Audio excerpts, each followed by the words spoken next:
देखिए, भारतीय जनता पार्टी की नीतियों से प्रभावित होकर हमने आज भारतीय जनता पार्टी परिवार में शामिल होने का निर्णय किया है। और इसमें न सिर्फ मैं, मेरे परिवारजन, बल्कि हमारे समाज के, हमारी बिरादरी के, हमारे मित्रगण, सभी लोग इसमें शामिल हैं। क्योंकि कहीं ना कहीं हम देख रहे हैं कि मैं निगम पार्षद, एज अ निगम पार्षद, हम अपने क्षेत्र में कुछ काम नहीं करवा पा रहे हैं। कोई बजट नहीं मिलता है, कोई नीतियां नहीं है उनकी। जिन वादों के ऊपर उन्होंने नगर निगम में सरकार बनाई थी कि 10 गारंटी देते, एक भी गारंटी पे आज तक काम नहीं हुआ। इवन जितने भी हमारे हाउस हुए, एक भी हाउस नहीं चल पाया है, कोई कमेटियां नहीं बनी है। बजट पास तो तभी होगा जब कमेटियां बनेंगी, काम तभी होंगे एरिया में या अलग अलग विभागों के लिए जब कमेटियां बनेंगी। तो बहुत सारे मुद्दे यही है कि हम लोग बिल्कुल निराश हो चुके हैं पार्टी की नीतियों से, और अपने क्षेत्र में काम न करवाने के कारण क्षेत्रवासियों की नाराजगी भी हमें झेलनी पड़ रही है।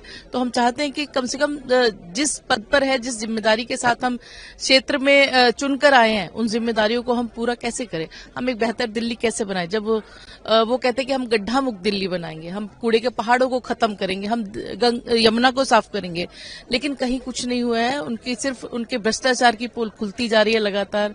उनके बड़े से बड़े लीडर सभी जो है जेलों में जा रहे हैं। तो कुछ काम नहीं होने की उम्मीद भी है हमें, यही है कि आगे भी कुछ ऐसा नहीं कर पाएंगे वो, और इस चुनाव में तो उन्हें बिल्कुल पता चल जाएगा जनता का रुख क्या है। देखिए, शीश महल को लेकर जैसे कि उसकी जांच अभी चल रही है, और अगर जनता त्राहिमाम कर रही है तो शीश महल के लिए इतने करोड़ों रुपए वो क्यों लगा रहे हैं। वो अपने आप को आम आदमी कहते हैं, वो कहते हैं कि मैं कोई वीआईपी सुविधाएं नहीं लूंगा, अपने बच्चों की कस्में खाते हैं वो, और उसके बावजूद अगर वो ये सब करते हैं तो ये तो बहुत ही गलत चीज है, जिसके लिए लोग भी विरोध कर रहे हैं। अलग अलग जांच एजेंसियां उन पर लगी हुई है। तो जांच एजेंसियां जब लगी हुई है तो कहीं ना कहीं उनका कुछ ना कुछ तो है, क्योंकि धुआं वहीं निकलता है जहां आग होती है। जी, देखिए, बिल्कुल कहीं कोई सुनवाई नहीं है। वन मैन आर्मी है, उनकी अपनी चलती है सिर्फ, और उनकी अपनी जिद चलती है। वो कहते हैं कि मैं ही एक पूरी दुनिया में मैं ही एक कट्टर ईमानदार हूँ, बाकी किसी को वो कुछ समझते नहीं है अपने सामने। तो ये सब चीजें हैं कि जो हमें निराश करती हैं।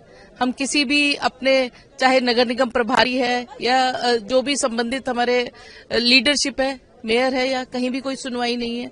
कहीं कोई ऐसा मंच नहीं है जहां हम खड़े होकर अपनी समस्याएं, क्षेत्र की समस्याएं रख सके, किसी समस्या का समाधान हो पाए। तो कुछ काम नहीं हो पा रहा, तो क्षेत्रवासी भी नाराज है इसी वजह से, और हम लोग भी बिल्कुल निराश है। क्योंकि 2012 से 17 में मैं निगम पार्षद रही, हमने इतने ढेरों कार्य करवाए। मैं कांग्रेस पार्टी से निगम पार्षद रही और बीजेपी की सरकार थी एमसीडी में, उसके बावजूद इतने काम हुए कि शायद ही कोई गली हमने छोड़ी होगी जो ना बनाई हो। और इस बार ये हुआ है कि मेंटेनेंस के लिए जो रोड़ी, बदरपुर, ईटे, उनके लिए तक के फंड नहीं मिल पा रहा है। पार्कों की हालत खराब है, क्षेत्र में जगह जगह जर्जर गलियां हो चुकी है, बहुत दिक्कतें हैं। तो हम नहीं समझते कि कुछ हो पाएगा इसमें। और दिल्ली जल बोर्ड में मेंबर भी मुझे उन्होंने बनाया था हालांकि, लेकिन 2 साल पहले जब उन्होंने घोषणा की थी कि दिल्ली जल बोर्ड का हम आपको मेंबर बनाते हैं, आज तक कोई नोटिफिकेशन नहीं आया। आज तक हमें जल बोर्ड में कहीं कोई वो नहीं दिया गया नोटिफिकेशन कि आप वहां मेंबर है। सिर्फ नाम हमारा दे दिया गया, लेकिन वो सिर्फ